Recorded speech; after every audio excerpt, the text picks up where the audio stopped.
Your Excellency Rigathi Gachagua, the Deputy President of the Republic of Kenya,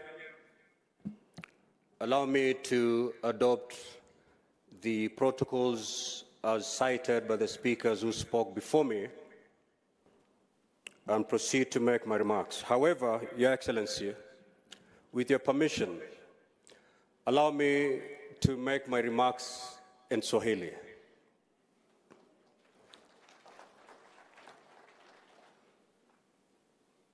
Wahenga walinena wakasema kwamba kupanda ngoma si ngoma, ngoma ni kushuka mchongoma. Na pia wahenga wakarudi wakasema kwamba mchamaago hanyeli, huenda kawia papo. Now, Your Excellency, if you're still with me, I'll proceed in Swahili. But clearly from the facial expressions in the entire hall, I've lost all of you. And I wouldn't want to lose you at the beginning of my remarks. So allow me to go back to my written English speech.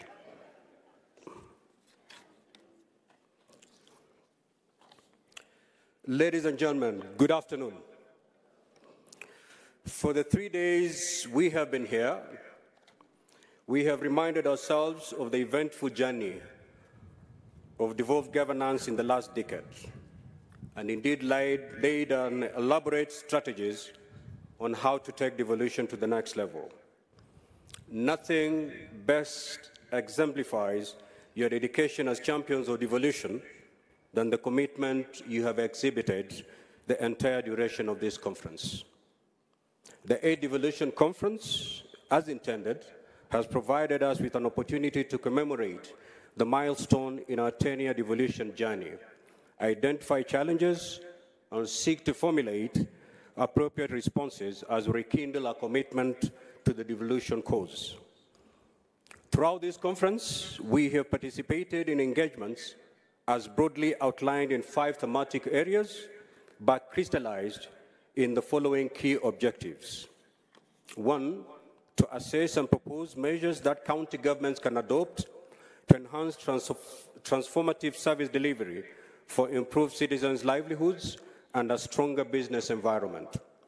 2, examine the benefits of adopting technology and digitization and the potential impact on economic development, and discuss strategies for promoting innovation and digital transformation in the devolved context.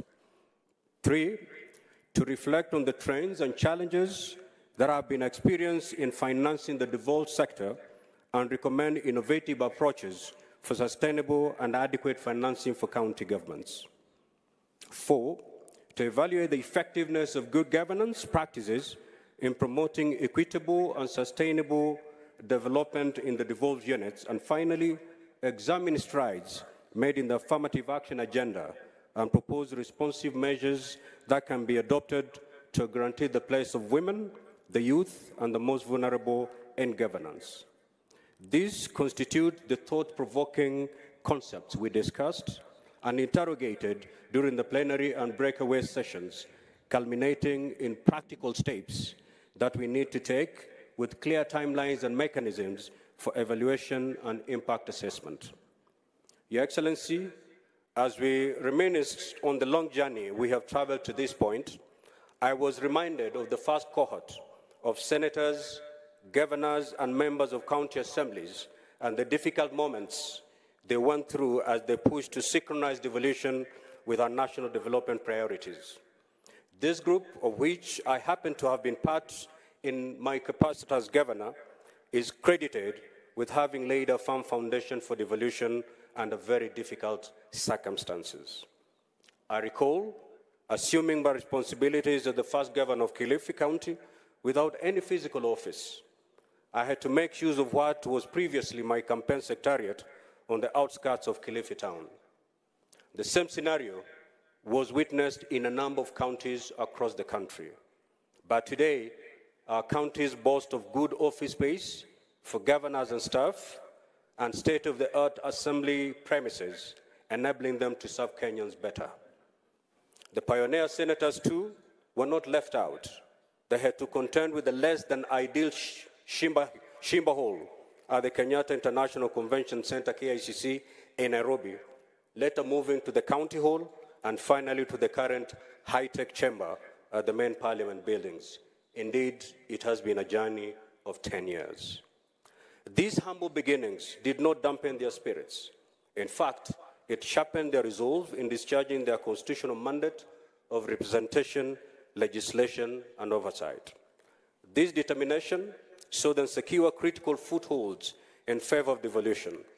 Back then, there was many insinuations that the Senate was a house for old men. We now know better. The Senate is, in fact, an august assembly of wise men and women, age notwithstanding. Today, we have a very vibrant, youthful Senate, oozing with wisdom and a great, tremendous appetite to protect devolution. To borrow the words of Chinua Achebe, these leaders have lived up to the true definition of the youth who have accepted to wash their hands and therefore won the right to dine on the king's table. Your Excellency, allow you to just mention but a few. Seated very next to you, we have the miracle Senator, Senator Karungo, youthful senator, Senator Methu, Senator Hezena, Senator Eddie Okech, Senator Chimera, just to mention but a few. These are young men and women who have fought and now occupy their rightful seats in the Senate.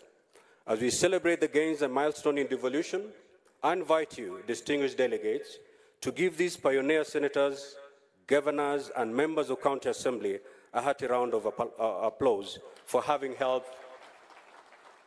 Thank you for having helped chart a great cause of devolution in the face of adversity against numerous odds. Distinguished delegates and gentlemen, allow me at this juncture to briefly revisit the critical matter of the financial autonomy of county assemblies. In my speech at the opening ceremony, I alluded to the fact that county governments comprising the executive and county assemblies play a critical role to the success of devolution. Through their legislative mandates, county assemblies in particular have ensured counties had the necessary laws and policies on which service provision, project implementation, and grassroots development have been anchored since devolution got underway. The call for financial autonomy for our county assemblies is therefore fully merited and timely for the key reason that it will enhance their independence and elevate their role as oversight institutions. Ladies and gentlemen, as we speak, a landmark bill, County Public Finance Laws Amendment Bill 2023, sponsored by the Deputy Speaker of the Senate and Meru Senator, the Honorable Kathuri Murungi, and which seeks to grant financial autonomy to county assemblies, is pending in our legislative pipeline. Among other radical measures, this proposed legislation seeks to cure the mischief that for years has left county assemblies ensnared by whims of county treasuries as they seek money to defray their administrative expenses.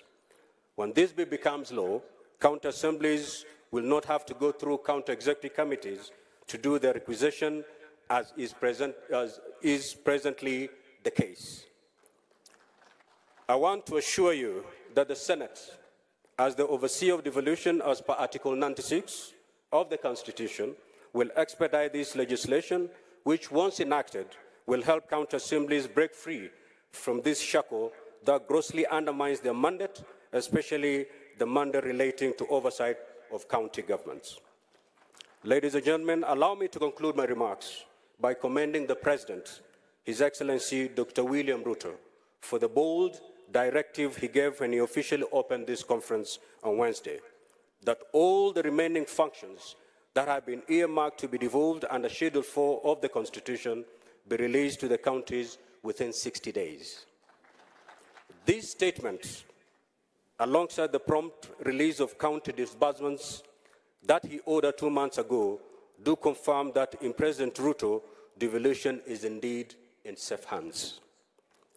As the Senate, we remain steadfast in discharging our constitutional mandate and provide an ideal environment for rollout of these functions at the county government's level.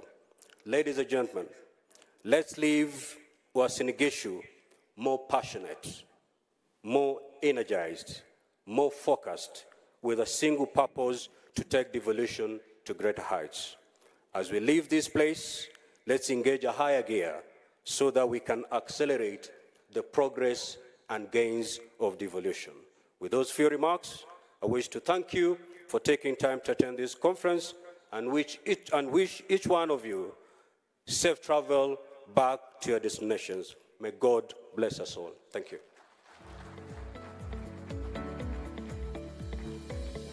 Thank you, the Right Honorable Speaker. Excellency, may I now call upon the Chairperson of the Council of Governors and the Governor of Kirinyaga, Her Excellency Anne Waiguru, to make her remarks.